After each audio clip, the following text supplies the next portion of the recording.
Hi, this is Roger, thanks for dropping by. Sunday chat today nearly wasn't.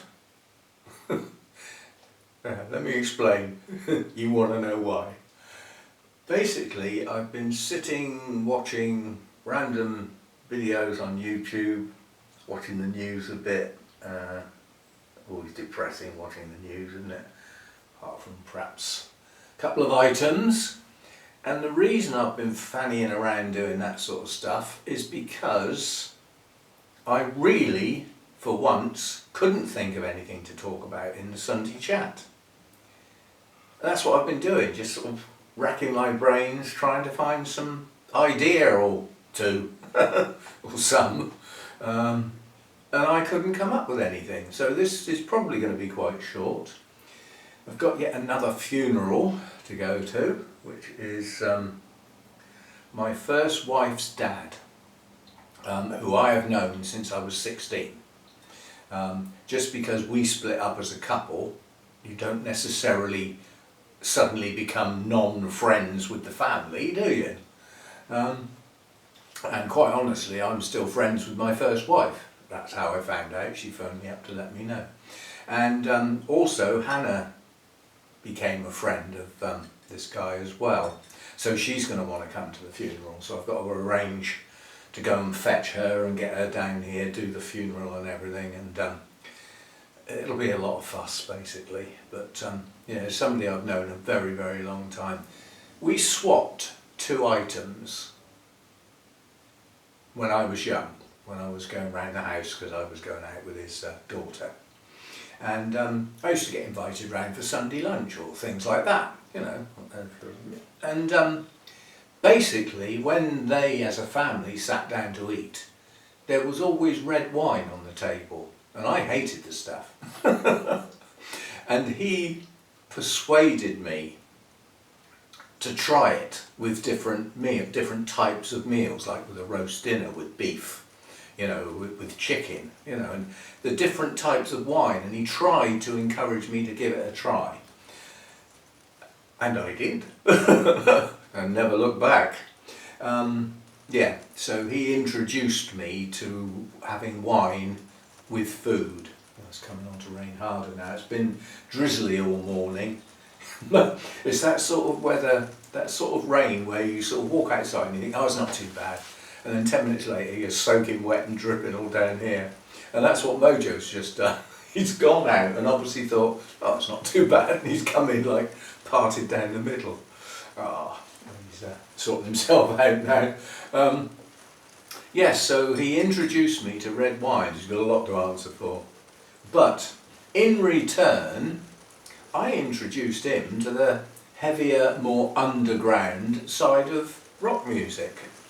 And he became fascinated, so much so he bought the most magnificent, expensive stereo system you could possibly imagine, you know, to play the music on, and started buying the albums. That was all vinyl in those days, obviously. And yes, he got very into all that.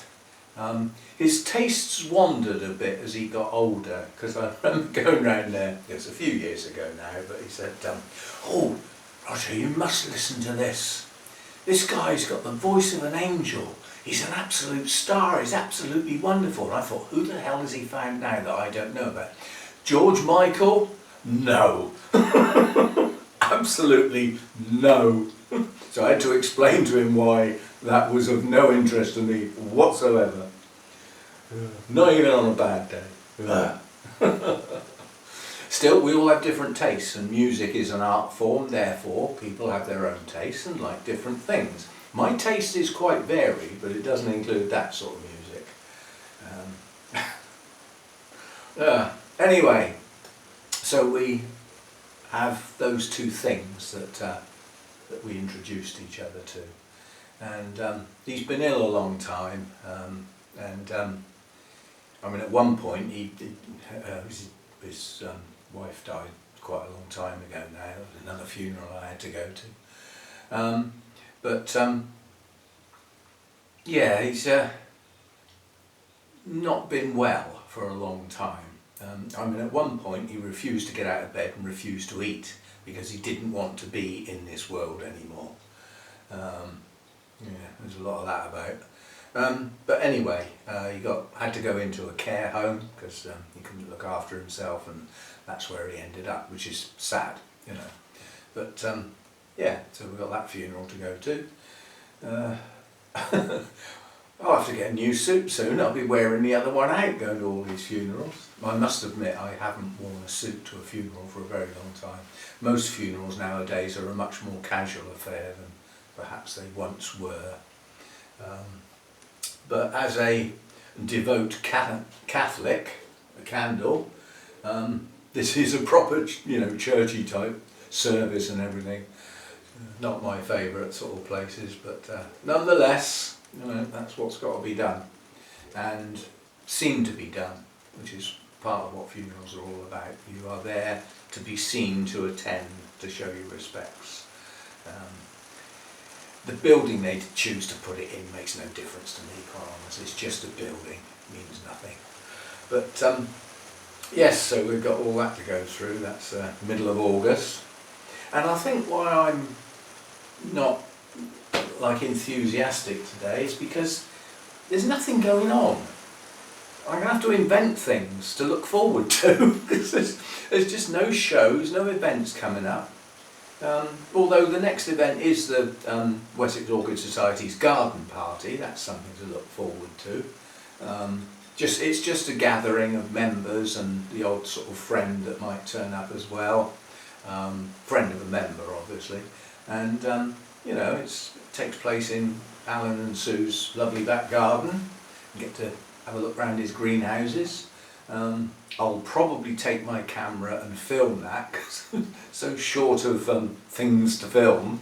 That will be a good one. I've filmed his greenhouses before. You can look back through it. I tell you what I'll do, as this is not a hugely of interest to everybody Sunday chat, I'll put an info card up with the last time I filmed his greenhouses, so at least you can wander off and have a look at somebody else's orchid collection, because his greenhouse is, you've got a job to get in the door. It's got so many plants in it, and it's got a single pathway that's like overgrown from everywhere, from above, from the sides, underneath there. So I'll put an info card up with the last time I filmed that, providing I can find it, so that card will come up now. So if you've wandered off, welcome back. And I'm not going to do a, a spotlight today, because there's very few genera in my collection that we haven't done that would be of interest. Like I could do Restrepias, we haven't done them. That's of interest to so few people. If I put that name up on the front of the video, hardly anybody will watch it. Because it's a plant that not many people grow. They're a high humidity plant, low light, high humidity, cool growers, so not ideal for growing in the home, although some people seem to get away with it. And they haven't got blousy, you know, big attractive flowers. Their flowers are all almost the same, you know, a bit like Phalaenopsis from that point of view. Most of the Phalaenopsis you see, I'm avoiding species at the moment, but most of the ones you see, lots of different colours and different sizes, but they all look basically the same. They all have a similar look to them. And Restrepias are in that vein. The blooms all have a similar look to them, a bit alien-like. I'll stick one up so that you can see what I mean. But, you know, they have different patterns, different colours, but the basic shape of the bloom is virtually the same. But I was looking at some Phalaenopsis species as part of my trying to get off my backside and do something today, and as soon as you venture into the species, that basic Phalaenopsis shape that to the blooms that you've got in your mind goes out the window. There's some quite unusual shapes to some of the blooms once you get into the species, but also when you get into the species, first of all, you've got a job to get hold of them. And in addition to that, they're not so easy to keep. Some of those have got quite specialised environmental requirements, shall I say.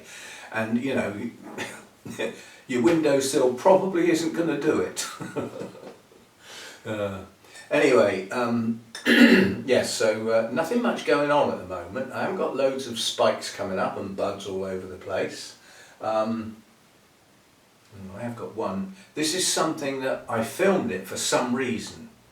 What would be the reason? The reason would be I repotted it. So we'll do an update on a plant that I repotted not that long ago. See, that just sparked up, trying to think of buds and spikes. I've got to be able to get at it first. It's in behind here. And it is... This is Dendrobium hibiki. We repotted this not long ago. It didn't have brilliant roots, but it had some, and it's got quite a few aerial roots that are starting to die back a bit, but then it is pushing some down into the pot. So it's probably going to be a successful repot. But this plant, this is either my third or fourth version of this. And I keep losing them. They seem to do okay for some time, and then they just keel over. But this one is growing quite well, but it's doing everything now. When we repotted it, there were some stumpy looking canes in the middle of the plant that just looked a bit funny. And we weren't quite sure what was going on.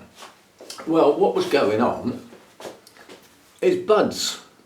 So we've got quite a lot of buds coming out in the centre of the plant. So that is going to be a mass of blooms soon, all in the centre of the plant. Now luckily, due to the shape of the plant, there's room in the centre of the plant for all those blooms without getting scorched up.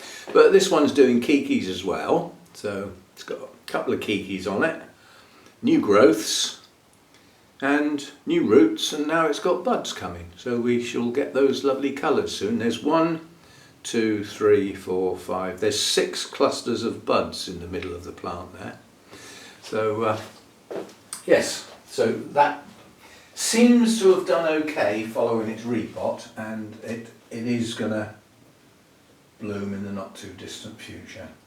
So I have to put this one down very carefully because it's, although it looks like quite an even plant, for one reason or another it's slightly lopsided, and it has a dominant side where the weight is. So if it's not placed absolutely right on the grill, it will just tip over, which we don't want.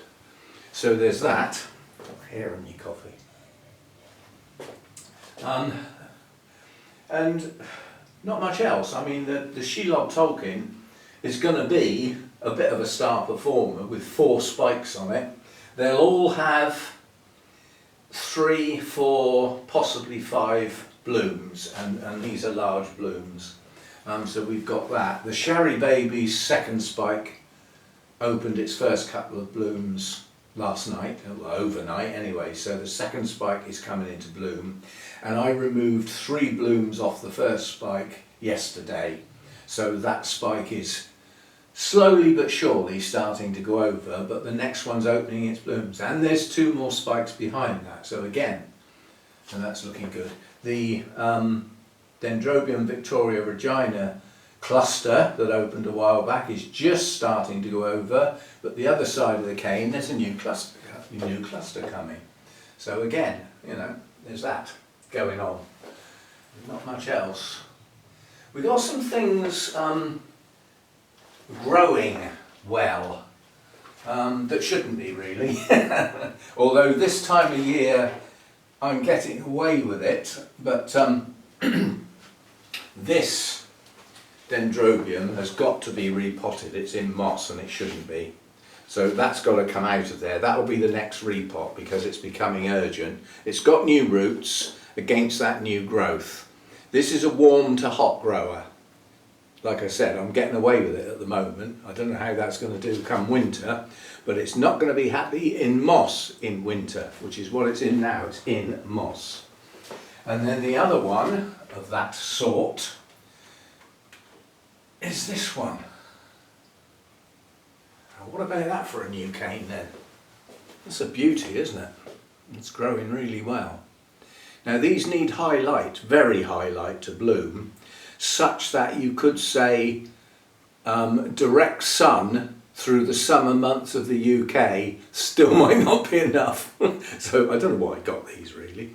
But it started another one over this side of the plant. Now this plant is going to be incredibly difficult to repot, but it will have to be done one day, because inside the little plastic pot, the plant itself has been encased in coconut husk shell. So these are large pieces of coconut shell, basically, that, you know, husky shell. And what they do is they gather the roots together with probably with some coconut pieces inside, and then they strap those shell pieces round it and tie it. So all the roots are inside there. Now gradually that stuff rots and the roots can push through, and I'm never sure whether it would go off enough to become so acidic as to, you know, take the plant down.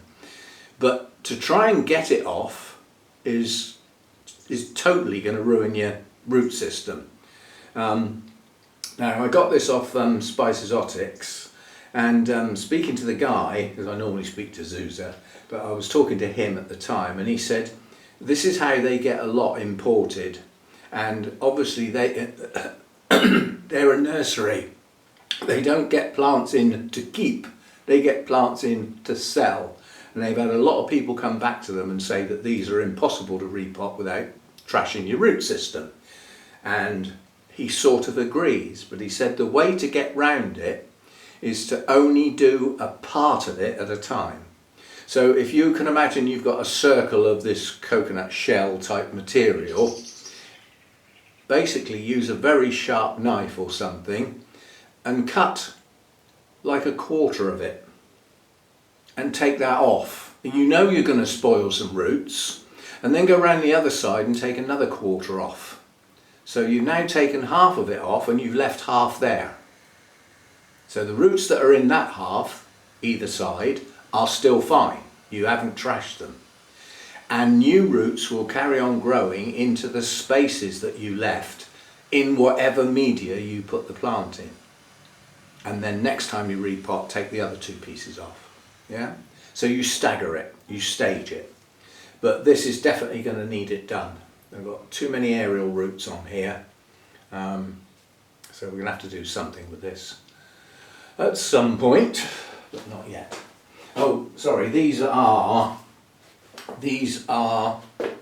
antelope type dendrobiums. This is Dendrobium Girac spider crossed with discolor, which is it's an antelope type dendrobium that grows about 6 foot tall. And has a spike like 1.5 meters long. Why did I get these? These are not, you know, these are not really for me, especially being warm to hot growers. As I said, I don't know how they're going to fare in the winter. They'll have to be kept virtually bone dry. But they're up against the glass, they're getting good light, and they are growing.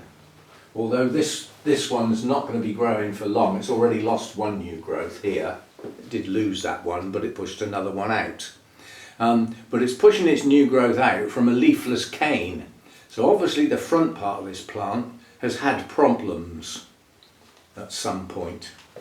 But that will probably be the next repot, because last time I watered these I had a good look at that and I thought now's the time to get that plant out of that moss while we've still got some growing season left. And here's my coffee, and it'll have time to settle in whatever media I choose. I haven't thought about that yet. Yes, so there's still some repots to do, but they're getting thin on the ground. They're coloured orange in my notes. There's no red ones, so there's no must absolutely do right now type ones. And a lot of that's because I haven't bought any orchids for a while. That tends to be where the emergencies are. So I haven't got any emergencies at the moment. Work on the garden this week, nothing. The little mini chainsaw arrived, and I thought, I'm going to go out and see how that works. So one of those great big bamboo shoots, the thick ones that are stuck up 6 foot up above the bamboo, I traced one of them down and just sort of had a go with that, and it just whizzed through it. Well, as you'd expect, it's a chainsaw. So it will cut through the bamboo easily, and the idea from a viewer of pre-tying the bamboo into bundles, you know, some rope round a bundle, come up 3 or 4 foot, put the rope round the bundle again so that it's secure, and then cut it off below the first rope at ground level. That will enable me to push the clump back. So I don't want to remove the whole lot, but it's come out too far in the garden. I want to push it back, so I want it like half of it taken off at ground level completely, and then what's left can be trimmed, just take the top down a bit, yeah? So that's the plan for the bamboo, and that's the only big job left in the garden now. So plans for this week in the garden are probably, there won't be much done because the weather don't sound too good again. The jet stream has settled in a place that we don't normally get this time of year, and it's pretty straight. It's often got a big kink in it, which can mess us up because we're in the wrong, you know, but basically it's just below us at the moment and in quite a straight line. So we're on the cold side of it, and it keeps dragging in low pressures with, you know, bands of rain, and that's what we've got. Until that jet stream moves, that's what we've got. So it's predictable. But in amongst it, you know, there are some dry periods, and sometimes the sun comes out, but you know, you don't get whole days of sunshine, not while it's doing that sort of thing. But I hope to get those 2 bales of mulch done during this week, because it's not a long job. You know, literally I've got to drag one out of the car, cut the plastic off of it, and then just break it up into my black bucket, what used to be the Vander bucket, and bring it round and spread it round, go back and get another one until it's gone. And then take at least a day off because it's bending, you know. It's not lifting anything heavy, you know, that bale, I haven't got to lift it, I shall drag it out and it will drop on the floor. I haven't got to pick it up. I haven't even got to pick it up in the car really, I'll just drag it out of the boot. So there's that to do. And until I've done that, I can't take all the bags that Hannah bagged up at the weekend, plus the couple that I've done, up the recycling centre. I can't do that with those 2 big bales in the boot, because they take up too much room. So hopefully that's jobs for the garden in the gaps with the weather, is get that mulch done and possibly get the trip up the tip done. But the trip up the tip is much better if we've had some dry weather, because at the moment those black bags are wet through. They've got puddles in the little dips in the back, so they get the inside of the car wet through. And then you know what it's like if you get wet, if your carpets and that in the car get wet. Every time you get in the car you get instant mist up and can't see out the windows. Yes, I don't know whether I said, possibly not, but a serious problem with the car. The driver's control panel completely stopped working, and it had all the hallmarks of a fuse. Well, basically I thought, well, this fuse box is in an awkward place, but I can get at it. It's inside the car. It was a matter of kneeling down outside of the car and leaning in underneath the, you know, the glove compartment and get the flap down. And I found out which fuse it was, and there was one fuse for the passenger door, one fuse for the driver's door. So I took the fuse out for the driver's door, and it looked okay to me. I thought, oh God, don't say it's a serious wiring related problem. And I thought, well, I don't know what I'm going to do. To test whether it is the fuse or not, I'll swap it. So I took the passenger door fuse out and put it in the driver's door, and put the driver's door in the passenger door, and they both work. So I think it was just what they call a dry joint. So the fuses hadn't blown at all, but by taking it out and pushing it back in, everything works fine. So that saved a trip up the garage and a bill. But, oh, I'll tell you, I haven't proved this yet, but I believe I have a scam on the go that's after my money. So it might not be, it could be genuine, but I'm sort of half playing along with it. Basically it was from somebody I know, from a name I know, but it didn't seem right. Basically it was just one line saying, not even high, just from at the bottom, if you see what I mean. And said, do I order stuff from Amazon very often? Just like that, a one-liner. So I replied back, because I hadn't thought about it that seriously at that point, and I said, I do get quite a bit of stuff from Amazon, but I often get Hannah to order it because she pays for Prime, so she gets the free delivery and has it delivered here. So far so good. And then it came back saying, again, no hi, and this guy always says, hi Roger, and best regards, not just his name. So alarm bells are going, so alright. So anyway, he said, well, what it is I've got a friend that I promised to get an Apple gift card for on her birthday, and she's gone down with cancer of the liver, and it's her birthday today, and I don't seem to be able to get my card accepted. Could you buy it for me and I'll pay you back? So now somebody's mentioned money. Hackles up. And then I had a quick look round, and there's an awful lot of scams to do with gift cards whereby, you know, you stick £100 on a gift card, but to allow your friend, in inverted commas, to use it, you give them the code on the back of the gift card and they spend your money. It's gone. You never see them again. So I thought, we're not getting caught with that. So I'm not letting on. I just sent a one-liner back saying, you'll need to give me your postcode, your position in BOS and the date of the next show. Now let's see if I get an answer. I suspect that'll be it. It'll go dead now. Because they won't know how to reply to that. And if they've just got that name off of a list of, you know, what normally happens is somebody's email gets hacked and all of their contacts get lifted. And then the scammers use that list of contacts to get in touch with those people because they're known, if you see what I mean. So, you know, if both that person and me were on a contact list somewhere that's been hacked, you know, they'll use this one to send to all of these and then the next one down to send to all the rest, and so it goes on. So they end up sending this duff email to an awful lot of people, yeah? And they're sitting there doing nothing. It only needs one or two people to bite and not realise, and they've got money for doing nothing, you know. So we shall see. If it is the guy, he's got my mobile number.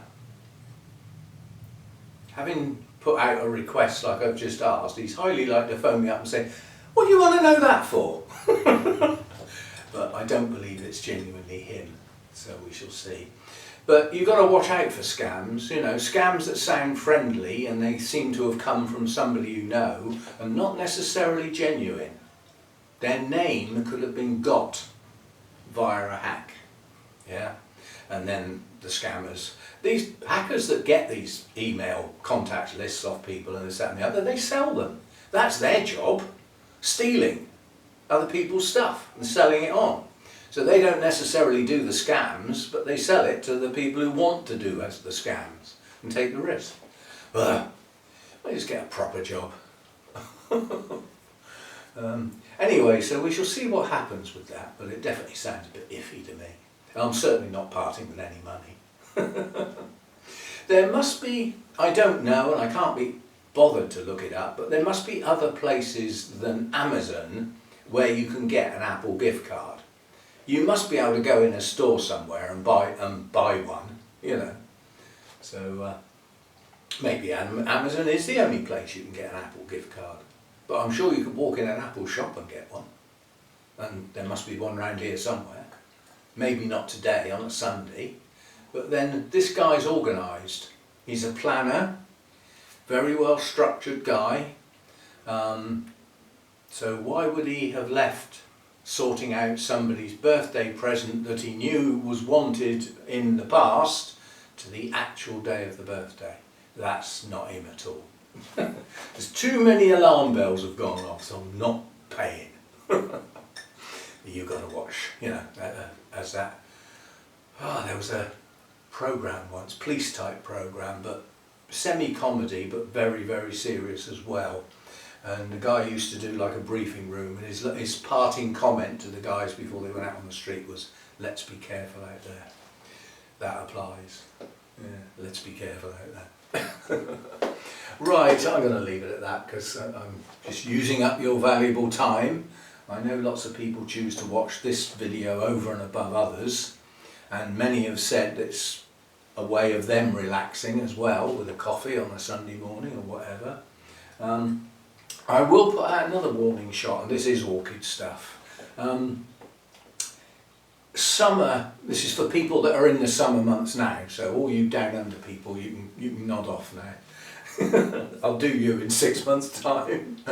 But basically, as summer progresses and we get farther away from Midsummer's Day, the solstice, things start to change slowly but surely and can catch you out. And the thing that home growers will get caught out by most often is the height of the sun changes.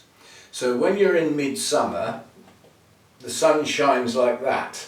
So if you've got stuff set back from your window so that it doesn't get direct sun, as the days progress, the sun does that. So suddenly stuff is in full sun through the glass that wasn't 2 or 3 weeks ago. And it's the sort of change you might not notice, and when it'll catch you out is when you've had a period of not too good weather over a couple of weeks, and then suddenly the sun comes out and it's moved in that time because you haven't been watching it, yeah? And suddenly possibly some of your more sensitive plants are in full sun through glass, and they haven't had full sun through glass. It's a sudden change and it can damage your plants, so watch out for that. I mean, I think we've lost an hour of daylight, I think, since midsummer. So that last bit of June and July, we've lost an hour of daylight. In August, I think we lose 2 hours of daylight, or very nearly. And when we get into the summer in September, goes the daylight. But, you know, we're not up to the maximum speed of change yet. I do believe that is September, I believe. But the rate of change is increasing slowly but surely. We're up over 2 minutes a day anyway, so it soon clocks up, and that rate increases up to the maximum, which is halfway between the 2 solstices, I believe. So watch your daylight, you know, watch your sun through your glass. It can catch you out. Yes, and things that you have in the past at a certain time of year, as the sun dips lower, you've actually added some shading in places. Well, is it time to do that yet? You know, to have a think about the way the sun drops down and suddenly starts lighting up areas that it didn't before. You know, so watch out for that. Fragrance. I've got Radiata pumping it out here and Sherry Baby, and both of them are on the go. They have a similar fragrance. The Sherry Baby's definitely got more chocolate as part of its fragrance, with tinges of vanilla, whereas Radiata seems to be a mixture of vanilla and sort of honey. And now they're both mingling, so what the hell you'd call that, I really don't know. Fragrance, it's strong. Now obviously it only applies to the UK, but Burnham's will always have Prosthechea radiata for sale.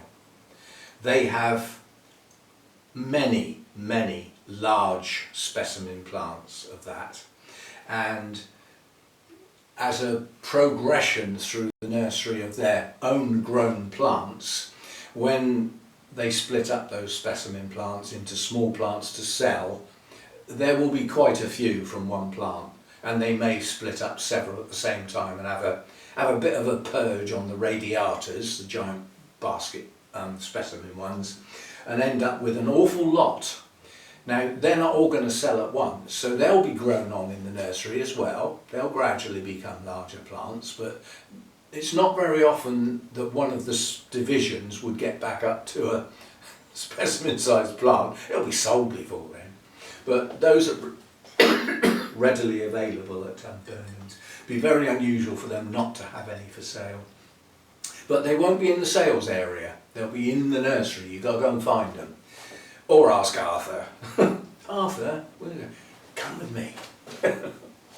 He'll take you there and show you where they are. They've got other Prosthecheas as well. They keep them all in the same area. And when they're not in bloom, they all look very similar, and yet there's 3 or 4 different types in there. There's, what's the other one I've got? Where have I put it? I've forgotten there. Oh, it's up here. This is another one that they do that I haven't yet got to bloom. I bought it as a relatively small division. This is, now it's Orchid, it says here, but it's actually Prosthechea if you want to call it that. And it's Black Comet. Now Black Comet is a hybrid of a hybrid and I believe a species. The hybrid that goes into this, if you ever see that, get it. It's got the word noir in it, French, so it has a French name, and it's one of the hybrids that goes into Black Comet. But this has been recently repotted and is chucking out roots and a new growth, and hopefully on that new growth it'll bloom, because it didn't on the last one. So I've got 2 Prosthecheas. I lie, I've actually got 3. And where do I hide the other one? Oh, it's up here. And this is, strictly speaking, not a Prosthechea, but it is. It's another one of those that's had its name changed. And what it's had its changed to, nobody's ever heard of, but this is another one. And this is Antelope. Are you going to focus? You're going to try, aren't you? Yeah, so I mean this is becoming a giant of a plant at the moment. It's got new growths coming out all over the place. Here, where else? Round here, there, another one round there. So there's a lot of new growths coming up on here. This has bloomed for me before. The blooms are not, it's dripping water on me. The blooms are not stunning. They're not large, but they have something about them that's quite nice.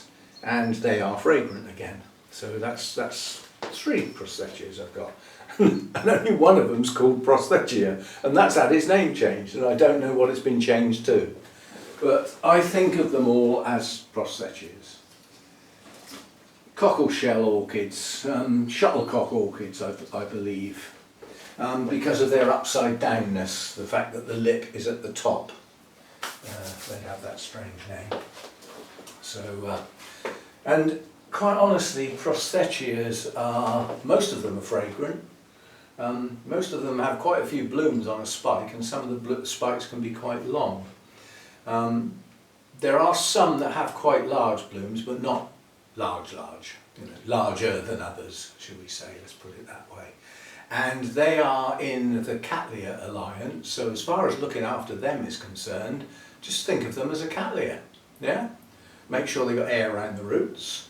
When actively growing, if they dry out, make sure it's for a very short space of time. Keep them hydrated and fed when they're growing. Good light. Just think of them as a Cattleya, and they should do okay. As I said, they do have, I think nearly all of them are fragrant. Some stronger than others, obviously. Radiata is probably the most fragrant out of the set that I know of anyway. Right, so that will do for today, and thanks to all the support for the channel.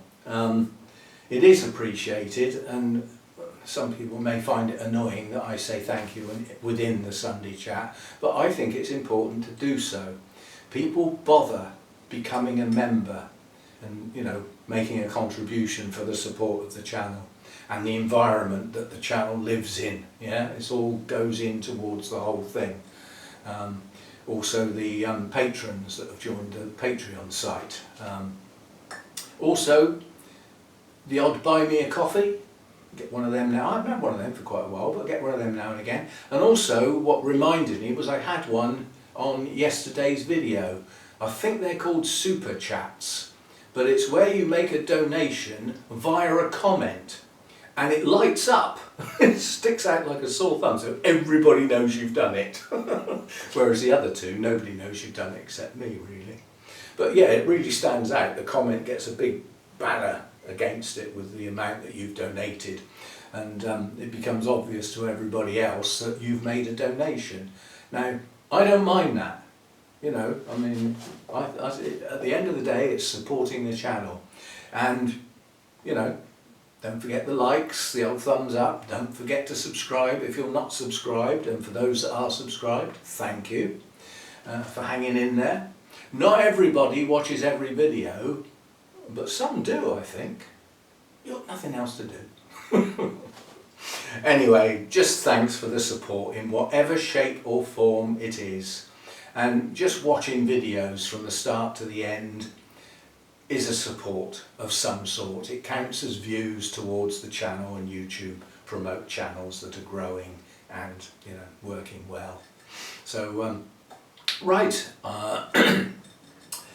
I'll see you next time.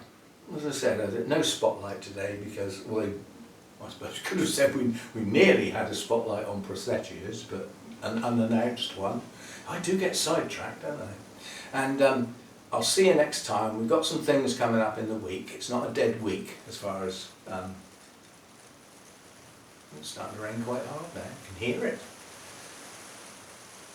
It's been raining for about 3 hours now, but as I said, it's been that drizzly fine rain, but it's trying a bit harder now. It's actually making splashes in the bird bath. That's how I know if it's raining, if I'm in the kitchen. I just look at the bird bath. It's either got little rings in it or it hasn't. And I'll see you next time. Thanks for dropping by.